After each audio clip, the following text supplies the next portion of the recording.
সুপ্রভাত। আজকে নভেম্বর মাসের 23 তারিখ। জাহ্নবী ছোটন চ্যানেলের পক্ষ থেকে আপনাদের সবাইকে আবার একটা নতুন ভিডিওতে স্বাগত। আমি এখন হাওড়া স্টেশনের সামনে দাঁড়িয়ে আছি। আমার পেছনে হাওড়া ব্রিজ দেখতেই পাচ্ছেন। এখন সময় হচ্ছে 6:35। আজকে আমার গন্তব্যস্থল হচ্ছে আরামবাগ, তারকেশ্বর ছাড়ি আরামবাগ, অনেকটা দূর যেতে হবে। এখন আমি হাওড়া স্টেশন থেকে গোঘাট লোকাল ধরবো। গোঘাট লোকাল হচ্ছে 7:25-এ ছাড়বে। গোঘাট লোকাল করে আমি যাব আরামবাগ। এই আরামবাগ যেতে আমার সময় লাগবে 2 ঘন্টা 20 মিনিট। এই গোঘাট লোকালে চেপে 23টা স্টেশন ক্রস করে আমি আরামবাগ পৌঁছবো। এই আরামবাগে গিয়ে আমি আপনাদের আজকে দর্শন করাবো এক খুব জাগ্রত 600 বছরেরও প্রাচীন মন্দির। সেই মন্দিরের নাম হচ্ছে তিরল খ্যাপা কালী মন্দির। এখানে ভক্তরা দূর দূরান্ত থেকে আসে তাদের মানসিক ভারসাম্যহীন রোগীদের নিয়ে, আর এখানে এসে কিন্তু মায়ের কৃপায় এই মানসিক রোগীরা সুস্থ হয়ে যায়। আমি যখন এই মন্দিরের খবরটা জানতে পারলাম, আমি ভাবলাম আমি দর্শকদের একবার আমার ভিডিওর মাধ্যমে জানিয়ে দিই, যদি কেউ আমার এই ভিডিও দেখে উপকৃত হন। তাহলে চলুন, আমি এখন হাওড়া স্টেশনের ভেতর ঢুকবো। ঢুকে গোঘাট লোকাল ধরে আরামবাগ যাব। এই আরামবাগ যাওয়ার জন্য আমি অনলাইনে টিকিট কেটে নিয়েছি ইউটিএস অ্যাপের মাধ্যমে। 25 টাকা নিয়েছে, যাতায়াত আমার পড়বে 50 টাকা, আর ওখানে হয়তো অটো ভাড়া পড়বে 20-40 টাকা। তার মানে মোটামুটি 90 টাকা বা 100 টাকার ভেতর আমি আরামে ঘুরে আসতে পারবো এই তিরল খ্যাপাকালী মন্দির থেকে। চলুন তাহলে ভেতরে ঢোকা যাক, স্টেশনের ভেতরে। মাঝে মাঝেই আমার গোপ্রোটা বন্ধ হয়ে যাচ্ছে, তাই জন্য আবার আমি ব্যাটারি বার করে আবার স্টার্ট করলাম। আমি এখন হাওড়া স্টেশনের সাবওয়ে দিয়ে ঢুকছি। সাবওয়ে দিয়ে ঢুকে প্ল্যাটফর্ম নাম্বার 1 থেকে 4-এর ভেতর এই গোঘাট লোকাল কিন্তু ছাড়বে। আমাদের গোঘাট লোকাল 3 নম্বর প্ল্যাটফর্মে দিয়ে দিয়েছে, 7:25-এ ছাড়বে। আজকে প্রচন্ড ভিড় দেখাচ্ছি। এই দেখুন 3 নম্বর প্ল্যাটফর্মে গোঘাট লোকাল দিয়ে দিয়েছে। ডিসপ্লে বোর্ডটা দেখাচ্ছি আপনাদের। পিলপিল করে লোক দেখুন, লোকের ভিড় দেখুন। আর 2 নম্বরে ভাগলপুরের বন্দে ভারত দাঁড়িয়ে আছে। আপনাদের বন্দে ভারত এক ঝলক দেখিয়ে দিই।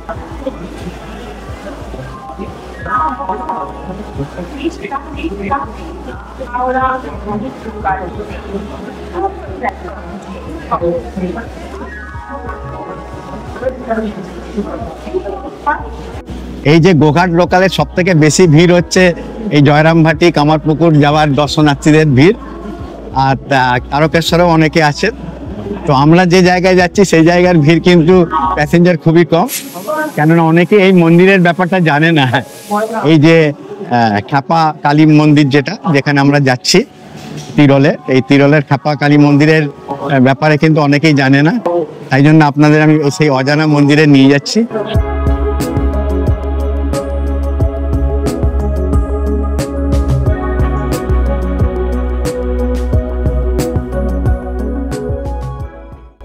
ভিড় আছে ট্রেনে, কিন্তু তবুও ওঠার পরে দেখছি মোটামুটি বসার জায়গা পেয়ে গেছি। এখন একটু ঠান্ডা ঠান্ডা ভাব আছে। দেখুন আমি একবার দেখিয়ে দিচ্ছি। এখনো জায়গা আছে। ঠিক 35-এ আমাদের 3 নম্বর প্ল্যাটফর্ম থেকে ট্রেন ছেড়ে দিল গোঘাট লোকাল। এই দেখুন 2 নম্বরে এখনো ছাড়িনি, এটা মনে হয় 7:35-এ ছাড়বে, আর আমাদের গাড়ি ছেড়ে দিল।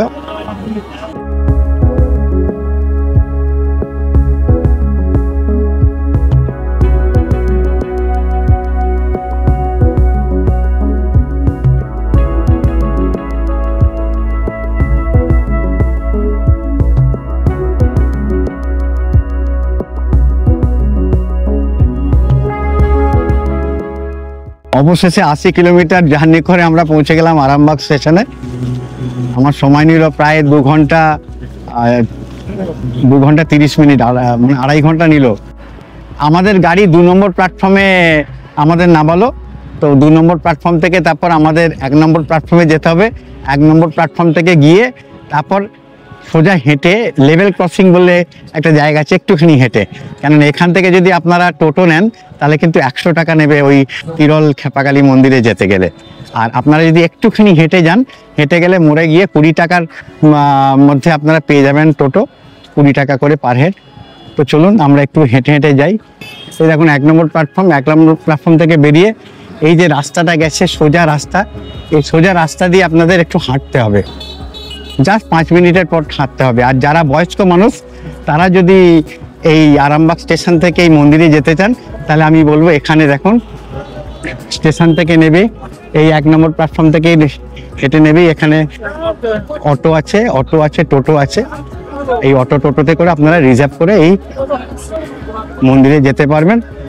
100 টাকা মতো নেবে রিজার্ভ করতে গেলে। এই হাঁটতে আসছি, আমার সঙ্গে আমার এক সাবস্ক্রাইবার দাদা ভাইয়ের দেখা হলো, ওনার ফটো তুলতে মানা করলো বলে আমি ফটো তুললাম না। যাই হোক, মনে হচ্ছে আস্তে আস্তে পরিচিতিটা বাড়ছে আমাদের। এই লেভেল ক্রসিং এ চলে এসেছি, এবার লেভেল ক্রসিং থেকে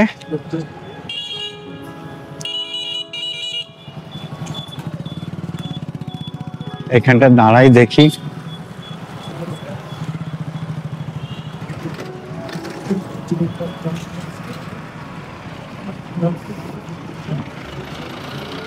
ভাই তিরলে যাবার টোটো কত করে নেবে? 20 টাকা। ওই মন্দিরের সামনে যাবে, কালী মন্দিরের সামনে টোটোয় উঠে বললাম, টোটো ওঠার সঙ্গে সঙ্গে ছেড়ে দিল, 20 টাকা করে নেবে। আর এখান থেকে খেপাকালী মন্দিরে যেতে সময় নেবে কতক্ষণ? 20 মিনিট। আর 8 কিলোমিটার রাস্তা। চলুন তাহলে রাস্তার কিছু দৃশ্য দেখাতে দেখাতে আমরা চলি খেপাকালী মন্দিরের উদ্দেশ্যে। দুধারে সবুজের মেলা আর মাঝখান দিয়ে ভাঙা পিচের রাস্তা দিয়ে চলেছে আমাদের টোটো মহারাজ এক অজানা পথের সন্ধানে। দাদা কি বলছে, এখানে রুগী এলে নাকি কি বললে? এখানে রুগী, যে কোনো রুগী এলে ভালো হবে, একদম ভালো হবে। হ্যাঁ, মানে যাদের একটু মানসিক, হ্যাঁ, যে নিয়মাবলীগুলো আছে সেগুলো পালন করলেই ভালো হয়ে যাবে। মন্দির থেকে যে ওষুধ দেবে আর একটা নিয়মাবলী আছে, হ্যাঁ, সেই নিয়মাবলীগুলো পালন করতে হবে। যেগুলো খেতে বারণ থাকবে সেগুলো চলবে না। আচ্ছা আচ্ছা, দেখা যাক মন্দিরে গেলে সব জানতে পারবো। আমরা তিরলে ঢুকে গেছি, এই তিরল হাই স্কুল ক্রস করলাম, আমরা টোটো করে চলে এলাম এই তিরল কালীতলা। এই দেখুন তিরল কালীতলায়। এখান থেকে এই রাস্তা দিয়ে মন্দিরে যেতে হবে। তার আগে আমরা একটু চা খেয়ে নিই, কেন অনেকক্ষণ 2.5-3 ঘন্টা জার্নি হয়ে গেল। আমার টোটো দাদার সঙ্গে পরিচয় হলো, টোটো দাদা বললো ঠিক আছে চা কোথায়? এখানে এই চায়ের দোকানে একটু চা খেয়ে তারপর মন্দিরের উদ্দেশ্যে রওনা হবো। এখন সময় হচ্ছে 10:35। দাদা ভাই চা আছে? 3টে চা দাও তো। এই গ্রামের চায়ের দোকান তিরলের, দেখো এই দাদা বসে আছে, আমাদের চা খাওয়াবে, তিরলের স্পেশাল চা। চা খাও, কলকাতার লোক এসছে, একটু তোমাদের দোকানে চা খাবে। আর বাইরে তিরল মোড়টা দেখিয়ে দিচ্ছি আপনাদের। এইটা হচ্ছে দেখুন প্রতীক্ষালয়, গ্রামের যেরকম মোড় হয় না সেই মোড়, তিরল কালীতলা মোড়। আর এটা হচ্ছে তিরল বাস স্ট্যান্ড। এই দেখুন বাস স্ট্যান্ডের, মানে এইখান থেকে বাস তারকেশ্বরে বাস ছাড়ে, তারকেশ্বর টু তিরল, আবার তিরল টু তারকেশ্বর। এখান থেকে তারকেশ্বর যেতে মোটামুটি আপনাদের 1 ঘন্টা 15 মিনিট লাগে। মানে তিরল বাস স্ট্যান্ড থেকে তারকেশ্বর বাস স্ট্যান্ড অবধি 1 ঘন্টা 15 থেকে 20 মিনিট লাগে। তো আমরা ঠিক করেছি যদি আমরা ফেরত যাওয়ার সময় ট্রেনের টাইমটা দেখে নেবো, যদি ট্রেন না পাই তাহলে আমরা বাসে করে যাব। আচ্ছা, এই যে মন্দিরের ব্যাপারটা একটুখানি বলে দিন তো আমাকে। এই মন্দিরে কি অনেক লোকে আসে? প্রচুর দূর দূর থেকে লোক আসে, বহু আমাদের বাইরে থেকেও বহু দূর থেকে লোক আসে এখানে। একমাত্র এই পাগলের, তার মানে যাদের পাগল মানে মানসিক ভারসাম্যহীন যারা রোগী তারা আসে। ভালো অবশ্যই হবে, ভালো হবেই, অবশ্যই ভালো হবে। তাহলে আমি আমার দর্শকদের বলতে পারবো? অবশ্যই বলতে পারবেন। এখানে যেখানে যেমনই পাগল হোক না কেন, ওখানে ভালো হতেই হবে, একদম হতেই হবে। হ্যাঁ, আচ্ছা, গ্যারান্টি একদম। আচ্ছা, মায়ের এইটি এখন আমি যেখানেই জিজ্ঞেস করছি, যাকে জিজ্ঞেস করছি, সবাই কিন্তু সেই এক বাক্যে বলছেন যে যদি কোনো মানসিক ভারসাম্যহীন রোগীকে এখানে নিয়ে আসা হয় মানে গ্যারেন্টি সমেত যে রোগীরা ভালো হবে। তো আমি তাই জন্য সবাইকে জিজ্ঞেস করছি, কেননা আপনাদের আমার একমাত্র প্রচেষ্টা সঠিক তথ্য জানানো। তো আমি যেখানেই যাচ্ছি কিন্তু এই কথাটা কিন্তু আমি শুনতে পাচ্ছি, তাই আমি আমার চ্যানেলের মাধ্যমে জানাচ্ছি।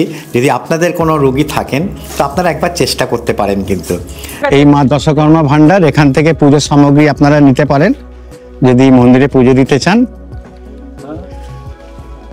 দাদা, এখানে পুজো দিতে গেলে আপনার এখান থেকে তো সব পুজো সামগ্রী নিতে হবে, তো কিরকম মূল্য পড়বে একটু আমার দর্শকদের জানাবেন? মূল্য আপনি যেমন নেবেন তেমন, ডালা সিস্টেম তো নয়। এই চাঁদমালা নবগ চাঁদমালা বিভিন্ন আছে, তবু এক একটা মন্দির একটা কিছু থাকে। কি নিতে হবে এখানে পুজো? এখানে পুজোর উপকরণ বলতে আপনার আলতা, সিঁদুর, শাঁখা, নোয়া, মালা, চাঁদমালা, শাড়ি, আর এই ধূপ বাতি। এই মানে ধরুন আপনি শাড়ির বাদে এই যে বাদ বাকি গুলো বললেন, 100 টাকার ভেতর হয়ে যাবে? 100 টাকার মতো নিলেও হয়ে যাবে। হ্যাঁ, তার মানে মোটামুটি বলতে পারি 51 টাকা থেকে শুরু।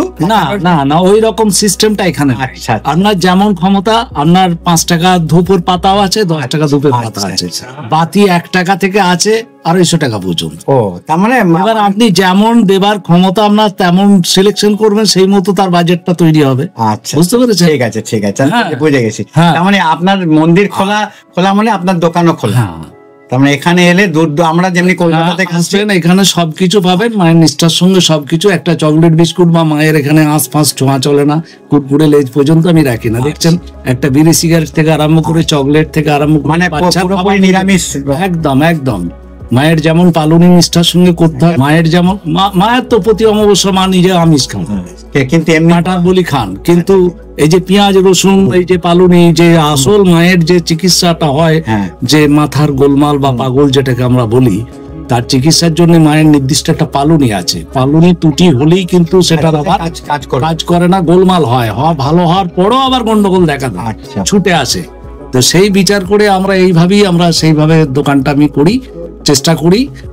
এমনকি আমার মাছ মাংস এলো, আমি ভিতরে বাড়ির জন্য নিয়ে গেল, আমি ভিতরে ঢোকাই না, বাইরে সাইকেলে রাখবো। আচ্ছা, বুঝতে পেরেছেন? এইরকম। আর এখানে এই যে কুরকুরে লেজের ব্যাপারটা, ওখানে রসুন থাকে, আর মায়ের রসুন, বোয়াল মাছ, এইগুলো। আচ্ছা, আমি ওখান থেকে জানতে পারবো তো কি কি নিয়মাবলী? অবশ্যই, মা ছাপা ফদ্দ দিয়ে দেবেন। আচ্ছা, ঠিক আছে। নিয়ম পালনীর জন্য যেসব পালনী করতে হয় ওনারা বলে দেবেন, ছাপা ফদ্দ দিয়ে। আপনার নামটা কি বলুন? আমার নাম শ্যামল কিশোর দত্ত। আচ্ছা, ধন্যবাদ। আমরা অবশেষে 600 বছরেরও প্রাচীন এই খ্যাপাকালী মন্দিরের প্রাঙ্গণে চলে এসেছি। এই মন্দিরের প্রবেশপথে কোনো তোরণ নেই বা প্রবেশদ্বার নেই।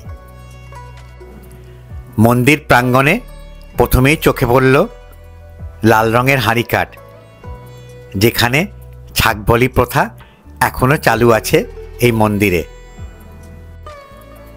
হাঁড়িকাঠের পরেই 6টি স্তম্ভের ওপর দাঁড়ানো নাট মন্দির, আর নাট মন্দিরের পরেই 4 ধাপ সিঁড়ি পেরিয়ে মায়ের দালানযুক্ত গর্ভগৃহ। আপনারা কোথা থেকে আসছেন? কোথা থেকে? বলুন্ডি। কত দূর এখান থেকে ওটা? এখানে অনেকটা। এই গোলপুকুর থেকে আসতে। আচ্ছা, আপনাদের কোনো আছে? ছেলেকে নিয়ে।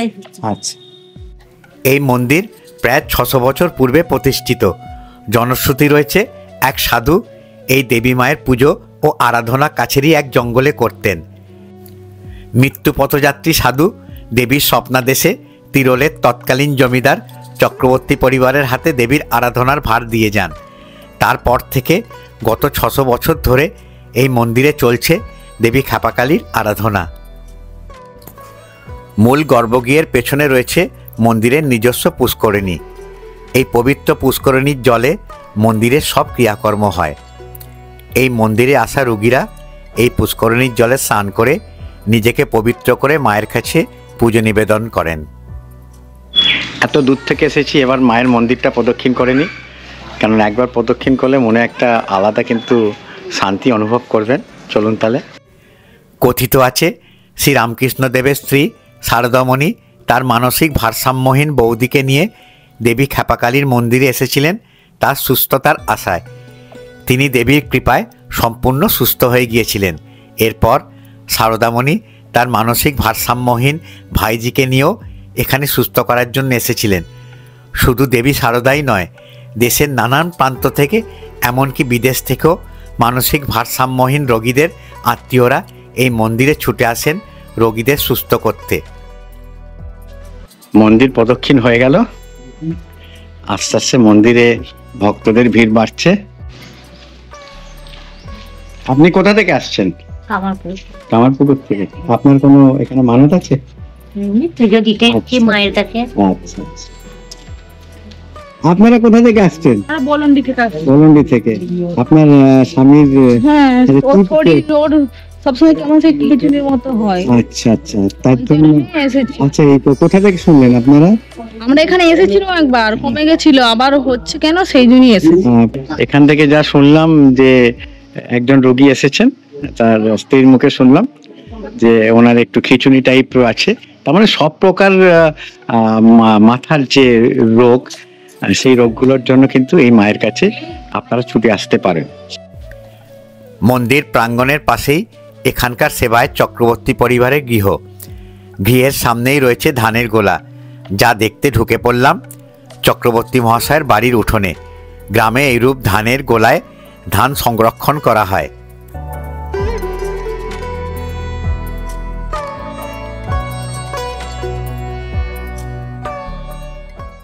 এত দূর থেকে যে জন্য এসেছি, চলুন এবার আমরা ক্ষেপাকালী মা বা সিদ্ধেশ্বরী মায়ের দর্শন করে আসি। দেবী আসলে সিদ্ধেশ্বরী কালীমাতা, কিন্তু মানসিক ভারসাম্যহীন রোগীদের ভরসাস্থল হয়ে ওঠায় সেই মন্দির হয়ে উঠেছে ক্ষেপাকালী মন্দির। তিরোলের চক্রবর্তী জমিদার বাড়িতে এই মন্দির। সদা জাগ্রত দেবী এখানে তার দুই সখী ডাকিনী ও যোগিনীকে নিয়ে বিরাজমান। মানসিক ভারসাম্যহীনদের সঙ্গে মৃগী রোগীরাও এই দেবীর আশীর্বাদে সুস্থ হয়ে যায় মাত্র 1 বছরের মধ্যে, এমনটাই দাবি ভক্তদের। মায়ের কাছে এলে বিশেষ কিছু করতে হয় না রোগীকে। কিছু খাবার আগে দেবীর পুজোর বেলপাতা মন্দির থেকে দিয়ে দেওয়া হয়। সেই বেলপাতা রোগীকে যে কোনো কিছু খাবারের আগে খেতে হয়। এই ধরনের কিছু ছোটোখাটো নিয়ম। আর এখানকার বালা পরেই সুস্থ হয়ে যান রোগীরা। শোনা যায় মা কালীর হাতে পরানো হয় লোহার বালা। সেই বালা তৈরি করেন এক কর্মকার পরিবার। সেই কর্মকার পরিবারের তৈরি অনেকগুলি বালা পুজো করে ভক্তদের দেয়া হয়। যখন রোগীরা সুস্থ হয়ে যায়, সেই বালা খুলে এই মন্দিরের একটা জায়গায় রেখে দেওয়া হয় ঝুলিয়ে। দেখুন, আপনাদের আমি দেখাচ্ছি সেই বালাগুলো। গত 600 বছর ধরে এভাবেই হুগলির আরামবাগের তিরল ক্ষেপাকালীর মন্দির অসংখ্য মানসিক ভারসাম্যহীন রোগীদের পরিবারের ভরসা। বিভূতিভূষণ বন্দ্যোপাধ্যায়ের ছোট গল্প তিরলের পালাতেও দেবী ক্ষেপাকালীর গল্প রয়েছে। তারকেশ্বরের 10 ঘরায় বিশ্বাস পরিবারের অনুষ্ঠিত দুর্গাপুজোয় দুর্গা প্রতিমাকে পরানো মুকুটটি দীপাবলির সময় ক্ষেপাকালীর বিগ্রহের মাথায় পরানো হয়। স্বপ্নাদেশে এমনটাই রীতি চলে আসছে এখানে। শুধু তাই নয়, দীপাবলির সময় দেবীর প্রিয় সানাই বাজানোর রীতিও রয়েছে এই মন্দিরে। দেবীর বিগ্রহটি মাটির তৈরি, যা স্বপ্নাদেশ অনুসারে 20 থেকে 25 বছর অন্তর বদলানো হয়। আমার নাম হচ্ছে নির্মাল্য চক্রবর্তী। আমি এই মন্দিরের একজন সেবায়িত। করি আমাদের মন্দিরের অনেক বড় সেবায়িতের বংশ আছে, তার মধ্যে আমি একজন মায়ের সেবা। মায়ের এখানে যেটা মেন বিশেষত্ব হচ্ছে, মা এখানে ক্ষেপাকালী হিসাবে মায়ের নাম চারিদিকে প্রচার হয়েছে, কিন্তু মা সিদ্ধেশ্বরী কালী হিসাবে মায়ের কাছে এখানে শাস্ত্রীয় পুজোটা হয়। আনুমানিক 550 থেকে 600 বছর, কোনো নির্দিষ্ট সাল আমরা নিজেরাও জানি না মায়ের প্রকৃত এখানে প্রতিষ্ঠার বয়স, তাও আনুমানিক এই বয়সটা আমরা ধরি। তো মায়ের অত বছর ধরে মায়ের আমরা চক্রবর্তী বাড়ির পূর্বপুরুষরা পুজো করে আসছি। আর এখানে মায়ের কাছে যারা মানসিক ভারসাম্যহীন রোগী, তারা মায়ের কাছে আসেন এবং মা তাদেরকে সুস্থ করেন। এটাই হচ্ছে মায়ের কাছে একটা বিশেষ মাহাত্ম্য। আজও বিভিন্ন দূর দূরান্ত থেকে, পশ্চিমবঙ্গ ছাড়িয়েও পশ্চিমবঙ্গের বাইরে থেকেও প্রচুর মানুষ এখানে আসছেন এবং মায়ের কাছে সুস্থ হচ্ছেন। এখানে নিয়ম হচ্ছে মায়ের হাতে বালা ধারণ করতে হয়। সেই বালা হাতে আমরা পরিয়ে দিই এবং সেই বালা পরানোর পর কিছু নিয়ম কানুন আছে, সেই নিয়মগুলো আমরা বলে দিই। তারপরে যে রোগী আসে আস্তে আস্তে সুস্থ হয়। আর এখানে মায়ের কাছে নিত্য পুজো হয়। প্রতিদিন সকাল 11টায় পুজোয় বসে, আর সন্ধ্যাবেলায় সন্ধ্যা আরতি হয়। আর প্রতি মাসের অমাবস্যাতে মায়ের বিশেষ পুজো অর্চনা হয়, মাসে একদিন। আর মায়ের যেটা বিশেষ পুজো হয়, যেটা বছরে যেটা পুজো, সেটা হচ্ছে দীপাবলি যে কালী পুজো, সেই কালী পুজো মায়ের বিশেষ পুজো। আর মায়ের ইতিহাস প্রচুর, কারণ মায়ের তো আজকে আনুমানিক এত বছরের মা, এখানে বহু ইতিহাস জড়িয়ে রয়েছে। তিরলের বালা এই নামটা আপনি বিভূতিভূষণ বন্দ্যোপাধ্যায় লেখাতে পাবেন। তো উনি এই তিরলের বালা লিখেছিলেন, মাকে নিয়ে লিখেছিলেন। তো জগৎজননী মা সারদা মা এই জায়গায় এসেছিলেন তার নিজের পরিবারের লোকজনদের নিয়ে, এই ওষুধ মায়ের কাছে নিয়ে গিয়ে তারাও ভালো হয়েছেন। তো এটা ঐতিহাসিক স্থান, প্লাস মায়ের একটা মাহাত্ম্য। আজকে দাঁড়িয়েও এই 2024 সালে দাঁড়িয়েও আমরা বলতে বাধ্য হচ্ছি যে বিজ্ঞানের যুগেও এই মায়ের মহিমা অপরিসীম। এখানে না এলে আপনি বুঝতে পারবেন না। এটা একটা কঠিন নিয়ম মানতে হয় শুনেছি। হ্যাঁ, কঠিন তো একটু বটেই, তবে সেটা পালন করে রোগীরা, কারণ কষ্ট না করলে তো কিছু। তবে একটুখানি যদি আপনাদের নিয়ম কখনো এইভাবে আমরা বলি না, কারণ যে রোগী তাকেই নিয়ম বলাই ভালো। আচ্ছা, ঠিক আছে, ঠিক তো মানে পালন করতে পারে, পালনটা করতে হবে, খুব শক্ত নয়, কারণ করতে পারলে তাড়াতাড়ি সুস্থ হয়ে যায়, এটাই আমরা দেখছি। আর যে রোগী তাকে কি আনতে হবে এখানে? তাকে আনতে পারলে ভালো হয়, কিন্তু না আনতে পারলেও যদি বাড়ির লোক কেউ আসে এখান থেকে আমরা ওষুধ দিয়ে দিই, সেটা নিয়ে গিয়ে করানো যাবে। আচ্ছা, আমার একটা স্পেসিফিক কোশ্চেন আছে। অনেক দর্শক আমার কাছে বলেছেন বলে আমি আজকে এখানে ছুটে এসেছি, যে ধরুন তাদের সন্তানরা মানসিক ভারসাম্যহীন নয়, কিন্তু তাদের আচরণ বাচ্চা ছেলের মতো, তার মানে তাদের মনের বিকাশটা হয়নি। তারা কিন্তু পাগল নয় বা মানসিক ভারসাম্যহীন নয়, তারা সবকিছু বোঝে, সবকিছু জানে, কিন্তু তাদের যে মনের বিকাশটা সেইটা কিন্তু বাচ্চা সুলভ, মানে শিশু সুলভ। সেই রকম রোগীকে কি এখানে মা দেন? দুটো জিনিস চাই বাড়ির লোকেদের, একটা হচ্ছে তার মনের বিশ্বাস, সেটা তো নিশ্চয়ই, মায়ের প্রতি অগাধ বিশ্বাস। এই বিশ্বাসটা মা যদি এখানে নিয়ে যদি সে এখানে মায়ের কাছে আসে, সে যে কোনো রোগ থেকে মুক্ত। তাহলে আপনি বলছেন যে কাজ দেবে যদি তাদের মনে বিশ্বাস থাকে। হ্যাঁ, ঠিক আছে, অনেক অনেক ধন্যবাদ। আমার ফোন নম্বর হচ্ছে 993228222627। মানে কেউ যদি দূর দূরান্ত থেকে আসেন তাহলে আপনার এই নাম্বারে যোগাযোগ করলে আপনারা মোটামুটি বলে দিতে পারবেন কি? হ্যাঁ, মানে তারা যদি কোথায় থাকবে, এখানে কোনো টোটেলের ব্যবস্থা আছে কিনা। হ্যাঁ, কেননা সবাই তো সব জায়গায় থাকতে পারেন না, হয়তো অনেক দূর থেকে আসেন কিন্তু ফেরত যেতে পারবেন না, তো আরামবাগে কোন হোটেলে থাকতে হবে সেইগুলো একটুখানি আপনারা। আচ্ছা, মন্দিরের সামনে 3টে মাটির বাড়ি রয়েছে, সেই মাটির বাড়িগুলো আপনি দোতলা 3তলা বাড়ি দেখছি, সেই বাড়িগুলো আপনাদের দেখাচ্ছি। বহু প্রাচীন বাড়ি, মাটির টিনের চাল দেওয়া।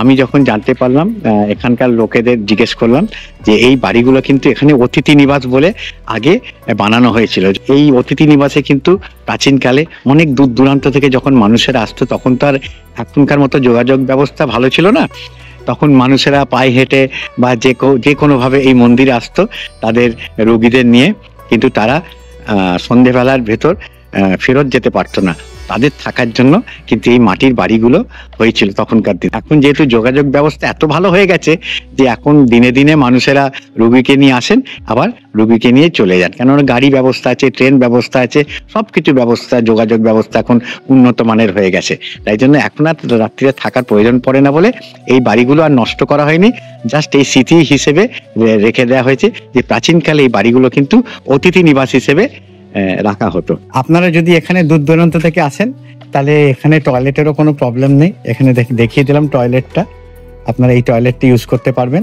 আপনাদের একটা কথা জানিয়ে দিই, এই মন্দিরে এলে কিন্তু দুপুরে কোনো প্রসাদের ব্যবস্থা নেই, তো আপনারা যখন আসবেন মনস্থির করে আসবেন যে আপনারা কিন্তু এই মন্দিরে দুপুরের প্রসাদ পাবেন না, আপনাদের দুপুরের খাওয়াটা কিন্তু আরামবাগ বাস স্ট্যান্ডে গিয়ে যে কোনো হোটেলে খেতে হবে অথবা বাড়িতে গিয়ে খেতে হবে। তাই সেই ইনফরমেশানটা আপনাদের জানিয়ে দিলাম। আর বাদ বাকি যদি কোনো কিছু ইনফরমেশান আপনাদের জানার থাকে তাহলে অতি অবশ্যই যে স্ক্রিনের তলায় নাম্বারটা দিয়েছি সেই নাম্বারে সেবায়তের সঙ্গে কথা বলে নেবেন, ওনারা আপনাকে সব কিছু ডিটেলসে কিন্তু বলে দেবে। খুব ভালো, এনারা সব কিছু ইনফরমেশান আপনাদের জানিয়ে দেবে। সামনে যে ভক্তকে দেখছেন উনি মায়ের এই পুষ্করিণীর পবিত্র জলে স্নান করে এবার মাকে পুজো নিবেদন করবেন ওনার সুস্থতা কামনার জন্য।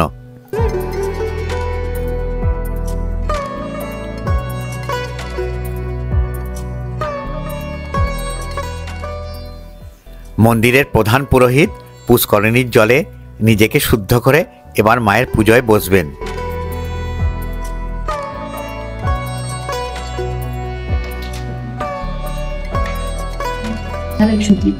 ঠাকুরমশাই একটা খালি জিনিস জানার ছিল, আপনারা কপুরুষ ধরে এখানে পুজো করছেন? আমাদের এটা মায়ের বৃত্তান্ত বলা খুব শক্ত। মানে আমাদের মানে পৃথিবী পুরুষতে যেটা পুজোটা হয়ে আসে সেইভাবে প্রায় 6-7 পুরুষ তো হয়েই গেল। হ্যাঁ একদম 7 পুরুষ তো হয়েই গেল, আরো বেশি হবে তবু কম না। আপনার ছেলের কাছ থেকে মন্দিরের ইতিহাস সম্বন্ধে আমরা জেনে গেছি, এই জন্য আপনাকে আর বিশেষ কিছু জিজ্ঞেস করলাম না। পুজোটা খালি আমরা দেখলাম। ঠিক আছে। আস্তে আস্তে মন্দির চত্বর দর্শনার্থীদের ভিড়ে ভর্তি হয়ে যাচ্ছে।